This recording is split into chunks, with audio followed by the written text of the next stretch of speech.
भारत से रूस की अटूट दोस्ती है। ट्रंप ने इतना भारत को धमकाया, लेकिन भारत और रूस की दोस्ती में कोई दरार तक नहीं आई।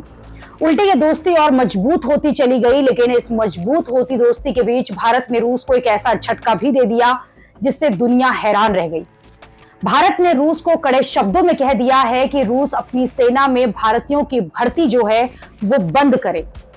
दरअसल रूस ने यूक्रेन युद्ध लड़ने के लिए बड़े पैमाने पर विदेशी नागरिकों को रखा हुआ है और इस रूस युद्ध के लिए विदेशी नागरिकों की भर्ती अपनी सेना में कराता रहा है और नौकरी की तलाश में विदेशी नागरिक जो है रूस के यहाँ भर्ती हो जाते हैं, जिसके बाद रूस इनसे यूक्रेन युद्ध के लिए अपना काम निकलवाता है। और इसी पर भारत ने रूस से कहा है कि वो अपनी सेना में भारतीयों को तो न रखे।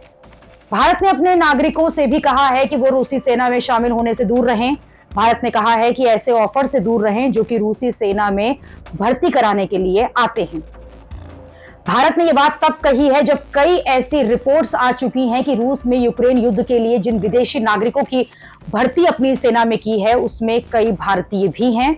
ऐसी एजेंसियां लगी हुई हैं जो कि भारतीयों को नौकरी का लालच देकर रूसी सेना में भर्ती करवा रही हैं और फिर वहां जाकर भारतीय जो हैं वो फंस जाते हैं। ये मुद्दा सांसद भी उठा चुके हैं, संसद में भी उठ चुका है।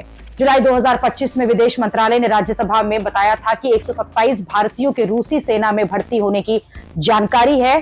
भारत और रूस के बीच इस पर बातचीत के बाद 97 भारतीयों की रूसी सेना से सेवा समाप्त कर दी गई थी। उस समय कम से कम 15 भारतीयों के रूस यूक्रेन के युद्ध में फंसे होने की जानकारी थी।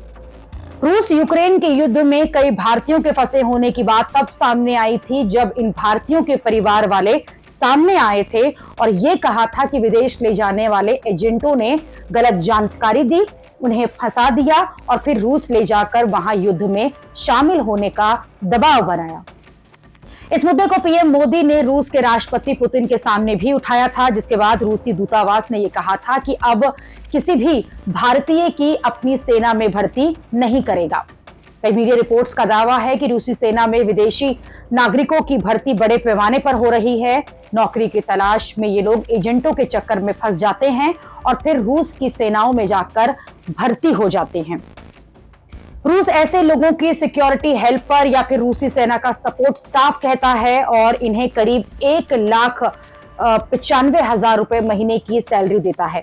कई बार युद्ध के मैदान में सीधा लड़ने जाने के लिए भी सैलरी के साथ साथ रूसी नागरिकता का भी ऑफर दिया जाता है। फ्रंट लाइन पर यूक्रेन के सामने लड़ने के लिए रूस दूसरे देशों के नागरिकों को साल के 50 लाख रुपए तक भी देता है। इस लालच में आकर दूसरे देश के नागरिक फंस जाते हैं, जिनमें कई भारतीयों के होने की भी खबरें आई थी।